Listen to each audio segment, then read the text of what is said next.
We're live. You're in the shot.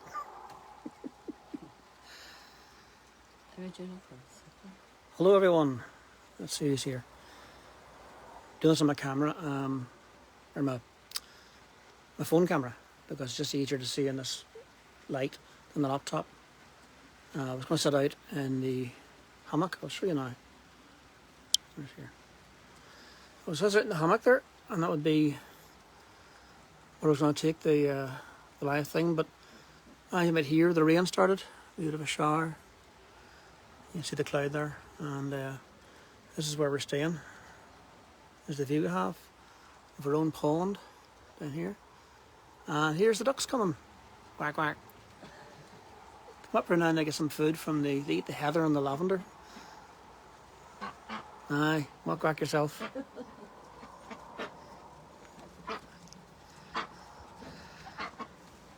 If I get up and go towards them, they'll run away. They're a bit timid, but they're here seeking food. So forgive the noise as I'm trying to talk to you.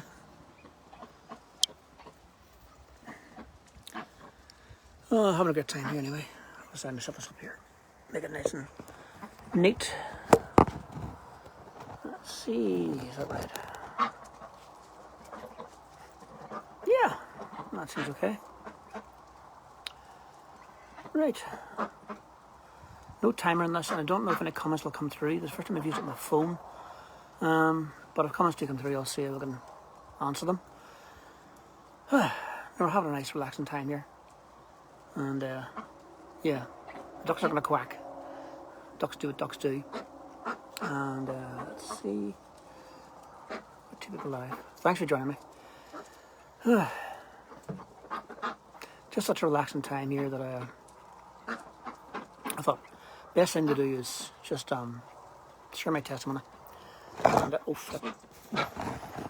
sorry, I went to drink my wine and I was holding the phone up. Duh. Got a nice Aussie this time. Nice sweet wine to go with my chicken korma that I made. Anyway, I'm going to share my testimony of how I came to know Jesus, even though I hate testimonies. People who know me will know why. If you followed my blogs and vlogs, you'll know the reason. But I'll explain again. Over the years, I got tired of testimonies, just sick of them, because they usually are. I was a terrible sinner, I was awful, I drank and I did drugs and I beat my wife. And I was like, whatever sin you can do, I can sin it worse. And people go on and on for half an hour about all the terrible things they've been through and all the things they've done. And then one day they raised their hand in church, they came to the Lord and they said the sinner's prayer. And ever since then it's been hunky-dory. What a load of rubbish. So in the past 10 years since you've come up to be a Christian, you've had no problems in life, you've had no worries, no hang-ups, nothing. Yeah, really believe that. In fact, one guy I was listening to one time, he went on and on about how he did drinking and he was in the paramilitaries, and he had mental health problems and he was running through the town screaming, and he never did drugs though, but later on he did do drugs. And I started thinking, what on earth's going on? This guy's making it up as he goes along. This is why I tend to hate testimonies. Because, Wilma. Hello, Wilma. I can see you now. Thank you. You're welcome. So my reason for hating testimonies is because I got tired of the old formula. What I want to share is what I know. I'm going to say some things maybe controversial. And at the end I'm going to share a dream I had just last night, which has awakened something in me. I was an atheist until I was 14. And I just didn't believe it at all. I argued with the Christians in school about God and where God is and who created God, all those things. And then I just discovered at a camp about Christians that actually, my age, who wanted to follow Christ because it just meant something to them. Yeah, sorry, the ducks are still quacking. Noisy things they are. Yeah, quack yourself. They're away now.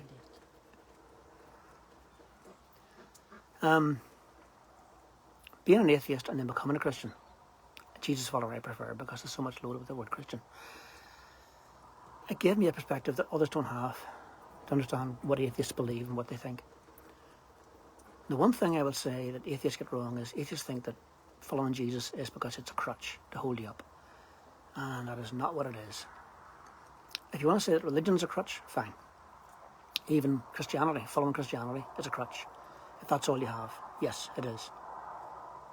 But knowing Jesus personally isn't. It's a different thing. It's a relationship. And I think through my life following Christ, I can say now, I don't need Jesus. People say, oh, I need him. I think they've got one thing wrong. I used to say that. But for me, it's not need, it's want. I mean, I tell my wife, I tell Karen, I don't think I could live without her. But that's not true. If I lost her, I would carry on living. I would live my life. I don't need her, but I want her in my life. I desire her in my life. I would grieve terribly if I lost her. I see it the same with Jesus, because it's a love relationship. I don't need him. It's not that I have this need for Jesus to be there, but I want him in my life. I desire him, and that to me is better and stronger than need, because he's not a crutch. He's a friend and a companion, and someone that just gets you through the hard times. And so often we go through hard times in life. I've been through a lot myself. I'm sure you have too. Quite often we're told these things whenever we're grieving, have lost someone. And the usual things are, his ways are not our ways. There's a reason for everything. I got tired of that, because whenever you're going through those things, you don't want to know what the reason is. You just want comforted. You want people to be there to comfort you. You want to know that God is beside you, comforting you. And I've always felt that. And that's my testimony to him, that whatever I've gone through, he's been there. And people try to say to you, there's a reason. There's a reason why your child was killed by a drunk driver. Yeah, there is a reason. Someone got drunk, got behind the wheel. That's why. Don't try and pin that on God. We can talk about God being sovereign and all things. I think we need to rethink what we mean by the word sovereign. Because we believe, as I used to believe as a Calvinist, that everything was ordained by God to happen. Then you have the situation where every single thing that happens, like the child being abused, like a disaster that kills 2,000 people, like the Holocaust, was all willed by God, when actually it was people that did that. So my view of God and his sovereignty is changing. I still see him as sovereign in my life, and I still trust and believe in him. But to say that he's sovereign over everything gets difficult. I'm not going down the road of open theism. Open theism is a way of sort of saying that God doesn't know what's happening. God knows. He's omniscient. He knows everything in my life. But so many things happen because they just happen. And through my life, I could say that I've had different things where, different times, I wasn't able to work for different reasons, or I tried to work in a job that didn't work for me. I was self-employed 3 times, and 3 times I ended up in debt. But the Lord has always got us through. The Lord has always managed to help us. There's money in our account that I don't know where it's come from. We pay our debts. We had never missed paying our rent. And just recently, I had £23,000 of debt that I had to get frozen with Barclays. Barclays just wrote it off. And my financial advisor that was advising me, they're cracking again. The financial advisor used the word miraculous. He said that for Barclays to do that was miraculous. Praise God for it. God does look after us. I will testify to that. But things have not gone smoothly in my life. Things have not gone great. And the one time I want to focus on, because I don't want to go on too long, but there's many things I want to say. But the one time I was really close to God and really understood and listened to him and heard his voice was whenever I took my brain hemorrhage 11 years ago. I was starting a white well, and I just collapsed, hit the ground. My only recollection is a paramedic telling me that I had a seizure. I was going to hospital, then been in the ambulance with darkened windows, and then waking up in ICU. I knew it was ICU because I did a 2-month field term with a pastor in South Balfasheelam, and we visited the ICU, and it's very low light, very warm, certain sounds. When I woke up, I knew I'm in ICU. All the tubes on me, all the beeping machines going. This wasn't good. I knew it wasn't. On my right was Karen, my wife. on my left was my mum. I couldn't hear what they were saying. It was like a year and I hadn't come back. And I tried to take my oxygen mask off. And the nurse said, no, keep that on, you need it on. And whenever I hear the words by the Snow Patrol song, it's Run, this always gets me. I think I'm over it and it always gets me. Even if you can't hear my voice, I'll be right beside you, dear. That reminds me of that time. At that time, I thought, I'm dying. It's time for me to go. And I spoke to God and I said, I don't want to die yet, Lord, but if it's my time to go, I suppose it is. And I'm not going to plead like Hezekiah, but he was told he had to die. And he pleaded with the Lord for 15 more years. And those 15 years weren't good. I accepted that if this is my time to go, it's time to go. And I felt a peace that I've never known before or since. And the one question I asked God was, but who look after Karen and the kids? And I heard a clear voice say to me, I will, you know that. When I tell people this, the most common question I get is, what does God sound like? I find this so funny. He sounded French, very French accent. You know, I will, you know that. Of course, he just sounded like me talking to myself, my own accent, my voice. We hear God in our own language, our own dialect. So that's what God sounds like to you. Whatever you want God to sound like, he'll sound like it. But he speaks to all of us in our own way. And I just felt this peace. But I said, Lord, I'm not ready to go yet. I want to see my grandkids. And I just felt this reassurance that I wasn't going to die. It was clear. I knew it. Later on, I took a stroke. And it was difficult because I knew I wasn't going to die, but I was having a stroke. I'll not go into the details. If you want to hear the details, you can look at my vlogs, Songs of Innocence, Songs of Experience, where I go into detail about these things I've been through. They're in the vlogs on my YouTube channel. But the stroke happened and I was actually thinking about Karen, but she was on the bus going back to Banbridge that we lived at the time, and I thought she's going to come back and see me. They're going to ring her and tell her to come back, but I'm having a stroke. And I had the stroke and I blacked out. And there was days of total blank that I have no recollection of. But I knew I was going to go home because I said to a nurse, when am I getting out? And she said, oh, no, you're not going yet. Don't you think you're going to go home yet? This is a stroke ward. You're in for a long time. I had a reassurance. No, I'm going home soon. And then Dr. Watt came in with all those junior doctors. This is the doctor that was struck off. I don't know why. I thought he was a great doctor. And he said, I think Mr. Higgins we can say that your recovery has been miraculous. My GP used the same word. And I think if we get your warfarin levels sorted out, we can send you home by the weekend. No one's objecting.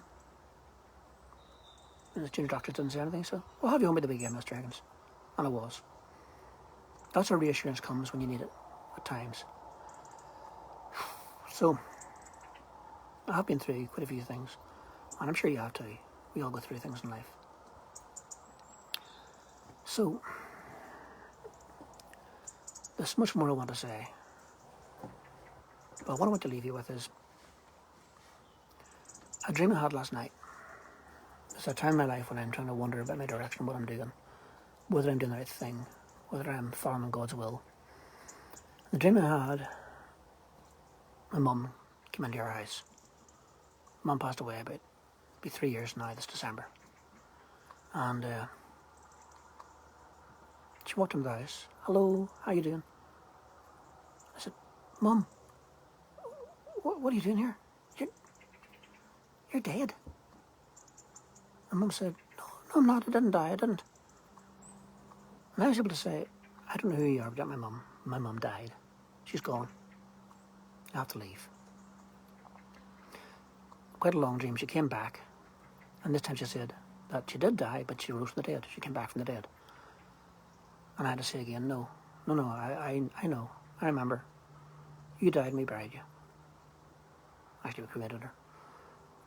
But in the dream, I said, no, you couldn't be. Even though you look and sound like, and I wish it was. I wish that you would come back, but you can't. You're gone. We can't turn the clock back. And I let go of that. And in the dream, I was talking to a friend who said, your experience was what helped you to understand this wasn't your mum. And friends were saying, was this a demon or something imposter? I don't know. In the dream, it was just like mum appeared, but it wasn't her. It couldn't have been because she's dead and gone. And we can't bring people back when they're gone. Some things happen, and that's it. Life is full of gains and losses. Life is full of ups and downs. You can't go back and change things. And you can't live a life of regret saying, what if? And it's times like that that you realise that God is with you through these things. And that's what I wanted to really get across in my testimony of him. I don't think that life is hunky-dory and a bed of roses. Yeah. I beg your pardon, he never promised you a rose garden. This is a weird year, isn't it? Tim Higgins quoting country song lyrics. But he didn't promise us a rose garden, and that's why I don't like testimonies to say, and then I got saved. And everything's been fine ever since. Everything's been good because he's with me.